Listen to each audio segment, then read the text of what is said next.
And it was okay that I was crazy and insane. And I really ran with that for a lot of years and became that crazy, insane person that would do anything. You can't be 1 foot in, 1 foot out. It's all throttle or it's all brake.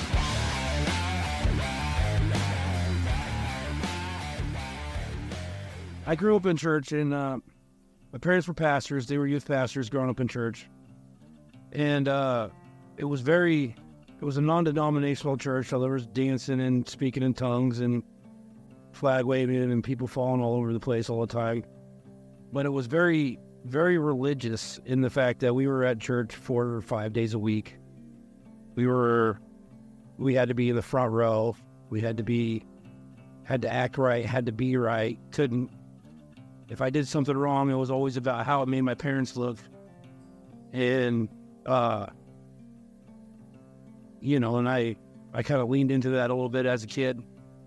And I think when I said the sinner's prayer or whatever you want to call it when I was a kid, when I got saved as a child, it was, as I'm looking back on it, I think it was just to get myself out of the trouble. So they wouldn't come down on me as hard as that. So it was a manipulation is what it was. And that's where it started. And same thing when I got baptized when I was a kid too. And it just, and then from that, I was constantly rebelling against my parents, rebelling against the church. And that's just where it started for me. In between, as a teenager and as a young adult living on my own, I was just surviving. I was working here, working there, and always around older guys who drank and did drugs and taught me how to party at a young age, taught me how to not just party, but also get up for work the next day and do it all over again and be a functioning drug addict and alcoholic. And my friends were always, they were there, and they were always doing the same stuff I was doing and running around, and I was always getting in trouble because of my explosive anger. I'd bottle stuff up and I'd just unload it on someone or something, and he just never had control over it. Never did. So, it served me well, like in the Marine Corps. They came in handy. So most of my offenses as a juvenile and as a young adult were involved with cars or some sort of violence.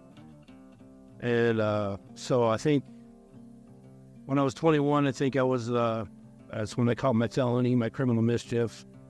And was on probation, in and out of probation. And I think was on my last probation violation that I had to do like 4 months in jail or something on that time. So in the Marine Corps, I didn't get any legal trouble. I've really learned how to drink in the Marine Corps. I thought I could drink before until I got to the Marine Corps. Really learned how to pop pills and drink to excess. Yeah, after I got out, I met my first wife and got out of the Marine Corps. It's when my drug use and my alcoholism really started to be apparent in my life, and it destroyed my first marriage. In 2007, I joined a motorcycle club, and it was, I think, mostly just to fill the void that I was left behind from the brotherhood and the camaraderie that I used to have in the Marine Corps and the closeness that I used to have with those guys. I was the first young blood that they'd had in there in a long time, and I moved up in the rankings very quickly in the motorcycle club, eventually becoming president over several chapters, and I really found my identity, and I really made that part of my life because I was allowed to be crazy and insane around those guys. It was normal for them. And violent behavior and drug use and random women and cheating on your spouse was was an okay thing to do. And it really fit the control that I had over people, the way people would just do things for me because of who I was, well, was really just gratifying to myself, and it really made me feel important for a long time. And it was okay that I was crazy and insane. I really ran with that for a lot of years and became that crazy, insane person that would do anything at the drop of a hat at any time, day or night. In the motorcycle club and being president and being able to move up so quickly, I earned a lot of respect and a lot of accolades for being crazy and being insane and willing to do anything and everything that was asked of me or that needed to be done. And people knew if they wanted something done, they would just ask me and I would get it done, no matter what the cost. I got diagnosed with PTSD, bipolar, schizophrenia,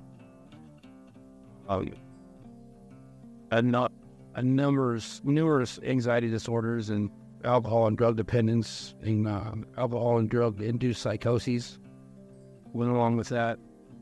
I'd also hear voices and see things that weren't there. Not just when I was on drugs, I would see things that weren't there when I wasn't high or anything because of how twisted my mind was. The medical community blamed my voices and my schizophrenia and my anxiety disorders on my traumatic brain injury that I received while I was in the Marine Corps. And which later I just found out was just an excuse for demons to just come into my life, really. It was an open door for them to take up residence. For about 8 years, my list of prescriptions that I had was vast. It was like 30 some odd different prescriptions that I was on. And then on top of all the other recreational drugs and alcohol that I did. In the last 5 years or so, I had 3 different suicide attempts, and in several situations where I was just pushing the envelope so hard that death should have been imminent, but it wasn't, by the grace of God. The reason, this is what came to me after Deliverance and everything like that, is it came to me that I hated myself, that I really wanted to die. Yeah, once you cross that line and you actually make that decision to kill yourself and it doesn't happen, like, you just want to die that much more. And the demon just loved toying with that in my head. I'm like, the first time I tried to kill myself, I walked out to the woods and I climbed a big tree and I tied a rope around the base of it and I jumped, and I woke up hours later with the tree broken in half next to me. And I just remember just cursing God and calling him a coward, and remember just telling him how much I hated him, and I can't believe that he wouldn't just let me die. I mean, so even in that depths of my depravity at that moment, I was still calling out to God in a negative way then, but I was still recognizing there was a God out there. The last time I tried to kill myself, I was in my living room, and I took my pistol, and I stuck it to my head, and I pulled the trigger, and it didn't go off. And I'm a good Marine. My weapons are always loaded. They're always clean, and they're always ready to fire. And I don't know why it wouldn't fire. It wouldn't fire. I pulled it 5 times, and it wouldn't fire. And I opened it up, the chamber up, and all the rounds had already been shot. And I went to my extra ammo, and that was all gone. So at some point in one of my blackouts that I had shot off all my ammo. And I don't remember doing that. And I remember calling the mental health ward, having them come pick me up. because I didn't have it anymore. I couldn't even end it myself. Like, I wanted just to be done with. And that was when I finally said, that was the first time that I said, God, I don't know what you're doing here, but obviously you don't want me dead. So it's yours. Just take it. You can have it all. That was a pivotal moment. That was about a year ago, actually. This month was a year ago. It was a huge turning point in my life where I finally just said, I give up, God. I don't have it. I can't do it. I can't do enough drugs. I can't kill myself properly. I can't push enough people away. I can't isolate myself enough. I can't get away from the demons and the voices and the torture inside my head. And that was the first time that I reached out to God and just said, take it. If I could go back to if I could go back and visit the old me and probably tell him one thing, maybe more than one thing, because I got a lot to say to that old guy. But I would tell him to give it up quicker, give it up faster. There's an intention for your life that you are denying, you are holding back from your true calling in life. And it's not to be that guy. And it's not to be that mean, scary guy that people shy away from every time you walk into a room. It's not to be that guy living on a street corner out of a shopping cart. It's not the guy to be living at the penthouse at the top of the hill either. That God has a true calling on your life. And just surrender now instead of later, because there's nothing but more heartache and more brokenness in front of you. October 22 was I was at Freedom Biker Church, Pastor Philip and Bear, and I gave my life to Christ there at Freedom Biker Church at an altar call there. And it's funny because I gave my life to Christ, and I never felt that weight that people talk about. I never felt that weight come off of me like people say. I immediately felt this weight. I didn't feel that. I immediately went to the bar and got blind, drunk, and blacked out drunk for 3 days straight that I don't remember. That was my first time I got saved, which was it's not a very good testimony, I guess, but that's the truth. And that started a series of blackouts that I'd never really had experienced before. And all my drug use and all my alcohol use and all my depravity, I'd never experienced days upon days of blackouts like I did after I gave my life to Christ the first time. After this series of blackouts that I was having, on December 27th, 2022, I flushed all my drugs, and I reached out to Ground 40 with it, which is a faith-based recovery ministry. They take men out of homelessness, out of prison, out of addiction, and show them God and teach them Jesus and teach them the gospel. They invited me to stop by the farm as much as I possibly could to hang out with them and be around men that were in my same similar situation or coming out of my same situation. March 27th, I finally got into Ground 40, and I began my journey of learning the gospel and learning how to be sober. So from January through March, I was really white-knuckling my sobriety. Even though I had rededicated my life to Jesus once again, I never had that aha moment with Jesus.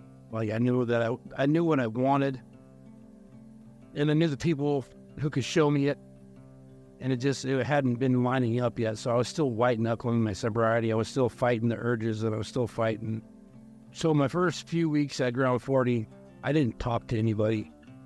I didn't know, even though I'd been coming around these guys before, I just didn't talk to anybody. I didn't know what to expect. I didn't want any expectations when I got there. I was really trying hard to not have any expectations and trying not to make something happen, because every time I've tried to make something happen in my life, it's turned out disastrous. About June time frame, I've been in the program for a couple months. I've been introduced to the gathering and to Deliverance, and I'd seen a few guys go through it. And I was intrigued about what it could do in my life, and I was also frightened about what it was going to bring up inside of me, what was really there that I didn't know about. When I started learning about Deliverance, I started realizing that what I was going through wasn't just mental or physical, that there was a very deep spiritual aspect to it, and a spiritual battle over my soul and over my life, that the enemy had a stronghold in, that was causing a lot of these physical and mental ailments that I had in my life. For example, I mean, everybody in my life I lied to, I manipulated, I used my ex-wives, my stepdaughter. I devastated their lives with my lies and my deceit. My family, I don't know why I can never be honest with my family, ever tell them the truth about anything.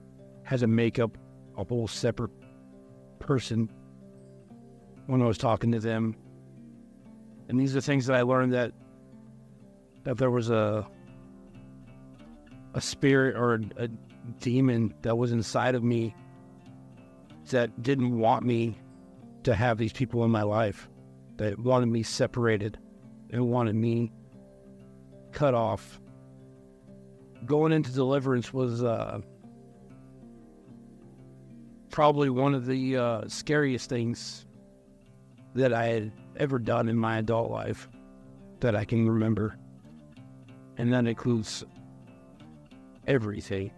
I think 3 different occasions we tried to set it up to where I could go and go through the Deliverance, and it didn't work out. And every time it didn't happen, I felt like this little sense of relief, like it was never going to happen. And remember when it was finally going to happen,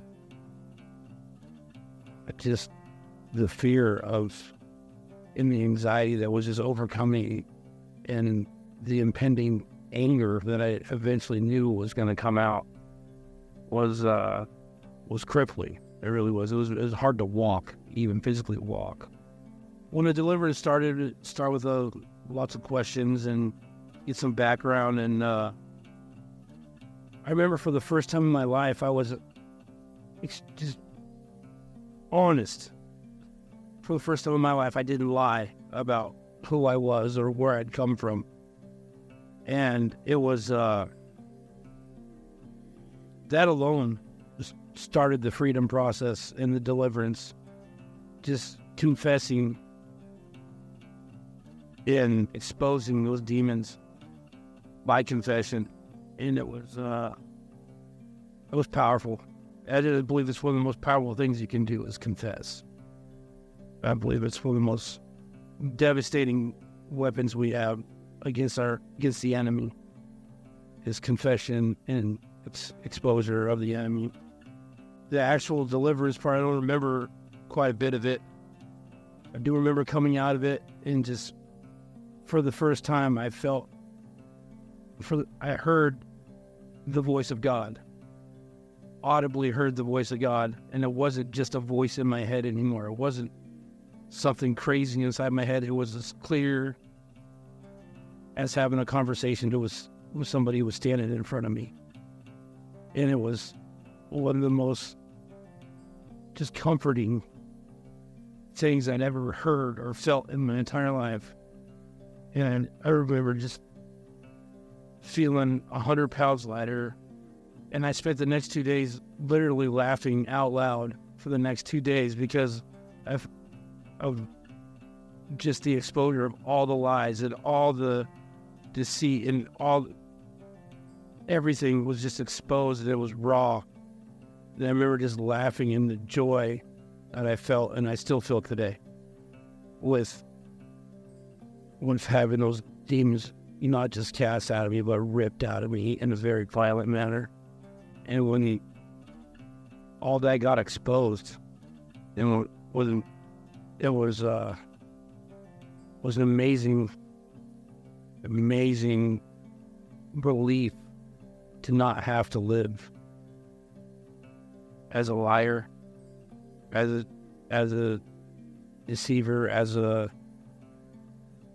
someone who would never expose my true self to anybody.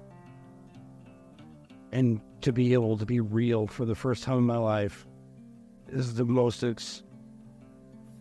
freeing experience, and it's brought so much joy into my life to where I don't have to worry about what I said to who and who's around, who's going to hear it, and maybe I said something different to them earlier, and I don't have to worry about that stress and that anxiety anymore, because the same thing I say to you is the same thing I say to somebody else, is the same thing I say to everybody. And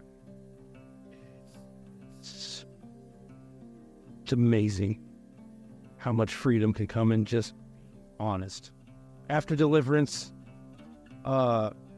first time in years and years and years, the voices were gone. The anxiety was just ripped away. It was just almost non-existent anymore. When I heard the voice of God for the first time, and like I say audibly, because for some reason in the Christian community, some people don't like to say that they audibly hear the voice of God.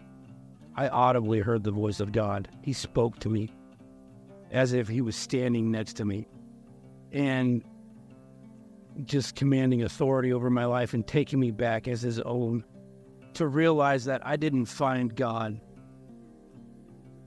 God wasn't the one that was lost. I was. When God found me, and when he spoke to me, it made me feel wanted and loved like I had never felt loved and cared for in my entire life, even from my parents, even from my wives and everything like that. Is the first time that I had ever felt like I could do literally no wrong in his eyes. And then it's probably all that broken, doesn't matter what my age was at the time, that broken boy needed was to know that he was loved. And I know that if he can do that for a man like me that was about as far gone as you can get, and as far separated from anything in this world as you could be, I know that he can save you. I know that he loves you. I know that he cares for you, and he wants nothing more than just to hold you in his hands. So while I was at Ground 40, and even after my deliverance, I got a little bit of trouble with my anger and my attitude. And through God's grace and through the grace of Ground 40, they allowed me to stay, which they shouldn't have. Honestly, they should have kicked me out. I would have kicked me out. And they sent me back to the farm. And since my deliverance, probably the greatest spiritual experience that I've had ever in my entire life was out there with no shirt, no shoes, in the pouring down rain, moving wood, and yelling at God and having God yell at me and crying out to God and God speaking to me. And it really adjusted something inside of my walk with Jesus. It really adjusted my relationship with him by being able to have that freedom at any time that I want in my life. I can just cry out to him, and I can yell at him if I want, if I'm angry at him, and I can I can cry tears and tears and tears to him when I'm sad. And it doesn't matter because he loves me through all of it. My walk with Jesus today is absolutely amazing. It is, I wake up with the intention of reading the Word and praising, worshiping God every morning. That's the first thing I do. And if I can't get that done first thing in the morning, I really struggle for the rest of the day. I really do. And just knowing that he's there at any time, any place. It doesn't matter if I'm on my moped riding down the road. Yes, for all you motorcycle guys out there, I ride a moped now. Don't judge me. But knowing that I can praise and worship him anywhere I go, and that knowing that no matter what happens, it doesn't matter if it's good or bad that's happening in my life at the time. It doesn't matter. It is all part of God's plan. And I can rest in peace, and I can be at peace, and I can have joy in the fact that I don't have to control this life. This life is under control by God. God has this under control, and it's not up to me to manipulate it or move the situation at all. And there's a tremendous amount of freedom in not having to put my hands on anything and make it happen. That to know that all I have to do is just listen and be obedient, and it's all taken care of.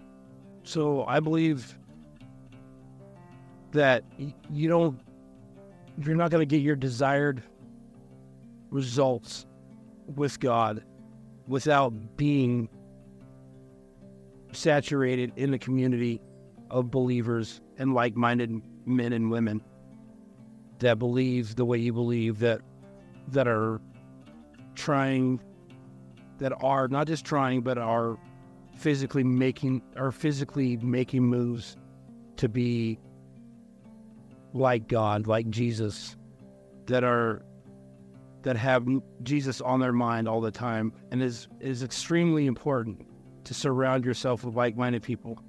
In my depths of my depravity and all my insanity in my life, I was always surrounded by insane and depraved people that were like-minded just like me.